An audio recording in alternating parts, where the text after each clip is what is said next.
You might have heard about this, but Mike Budenholzer is the new coach of the Phoenix Suns. The question is, does that mean Jusuf Nurkic is his next project as a transformational Stretch-5?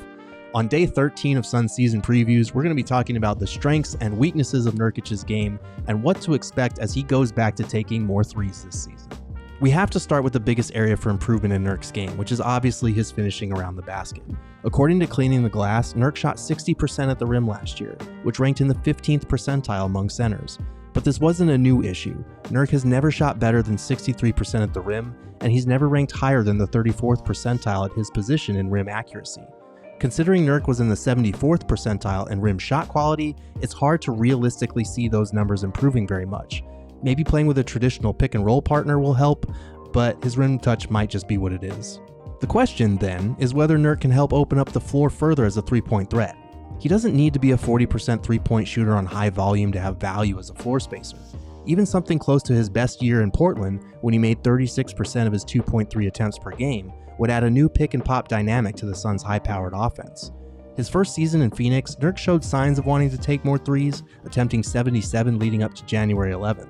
But from that point on, he only attempted 13 threes the rest of the year, and Nurk made it clear at Media Day that that wasn't his choice. I mean, not trying to go too deep on that because it was not my decision, so I can tell you that. It was more about coach, what he want to do. In fairness to Frank Vogel, he probably told Nurk to stop shooting threes because he was only making 27% of them at that point. The Bosnian Beast only made 24% of his threes on the year. But these types of misses are the types of shots that Mike Budenholzer will encourage in a modern NBA offense that wants to take more threes and needs their big to space the floor. On Instagram and Twitter over the summer, some offseason workout videos emerged of Nurkic working on his three-point shot. It's hard to put too much stock into offseason workout videos, especially for a career 28% shooter from deep, but his stroke looked good, he was making a lot of them, and it appears this was a point of emphasis for Nurkic and the Suns coaching staff over the offseason. There definitely has been, I think intentional work by Nurk and conversations with him about, what we think he can do and add and grow. And, most obviously is a three-point shooter, and he's done it a little bit in his past. And we're going to push that envelope. He's been given instruction to work on and shoot and practice threes, and we're going to want to see that in games. For his part, Nurkic appreciated his coach's transparency and what's expected of him. And while he is excited to let him fly, he's also taking the right approach. I'm excited, man. It's just, I feel like since day one, the coach Bud came and having great conversation with him, man to man, and then he come over visit me home. Was really helpful to see the way we want to play.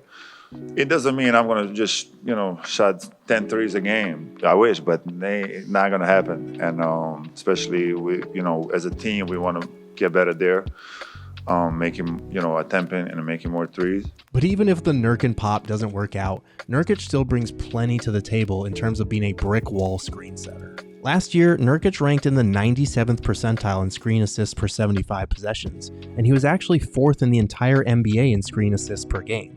Being able to make good contact on screens to free up his superstar ball handlers is a quietly valuable thing, especially since Kevin Durant, Devin Booker, Bradley Beal, and even Grayson Allen only need an inch of space in order to get up a quality look against the defense. But Nurkic's playmaking is another useful asset he brings to the table too. Like Mason Plumlee and Oso Ighodaro, Nurk is a skilled passing big who can serve as a facilitating hub from the perimeter or from the elbows while the big three run split cuts off him. He knows how to throw crisp bounce passes to backdoor cutters, and in year 2, he should be able to build on that chemistry with Bradley Beal and Kevin Durant. Nurk is also good in the short roll, catching the ball and finding open shooters on the perimeter with some nifty passes, or probing the paint off the dribble before finding the open man against a collapsing defense. Even when Nurk doesn't get the direct assists, his vision serves as connective tissue for good ball movement. And obviously we feel like there's ways where he can impact the game in a really positive way offensively, but not just three-point shooting. There's lots of things that Nurk's an incredible passer. His skill, his IQ, his vision is, as you watch film and study him, it's pretty unique. Of course, as a high-usage big who occasionally served as an offensive hub, Nurk turned the ball over quite a bit. Aside from the illegal screens that he and Drew Eubanks frequently got whistled for, Nurk would get overly ambitious with some of his backdoor feeds, and the timing and chemistry with his teammates could still use some work. Also, remember those rim struggles? Because Nurk was so focused on creating contact rather than getting up a good shot, he was prone to getting stripped by defenders who outmaneuvered him when he dropped his shoulder.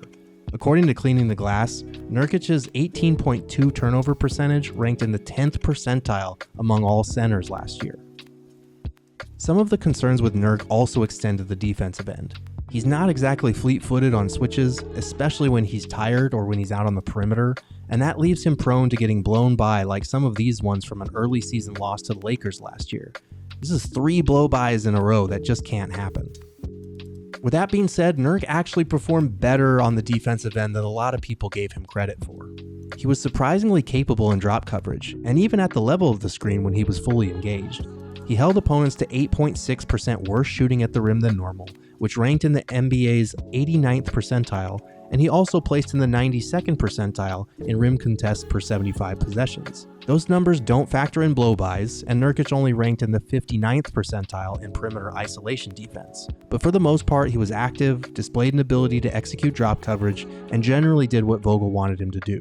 Now, after an offseason of work, Nurk says he's slimmed down to well below his listed playing weight of 290 pounds, although he does still take exception to the description of being smaller now. I don't like word smaller, but but yeah, definitely lighter than that. I mean, it's just a new NBA.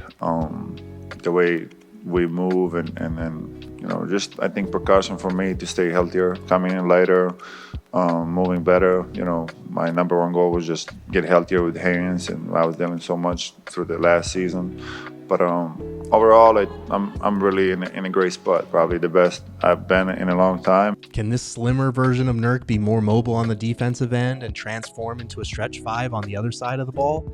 Guess we'll have to wait and see to find out. But either way, Nurk is going to be the make-or-break member of the Suns starting 5 this season. Thanks for watching today's Suns season preview. Make sure to like this video, subscribe to PHNX Sports on YouTube, listen to the PHNX Suns podcast every day at 3 p.m. Go check out my written season previews over at gophnx.com, and check back right here tomorrow for our next Suns season preview on Tyus Jones.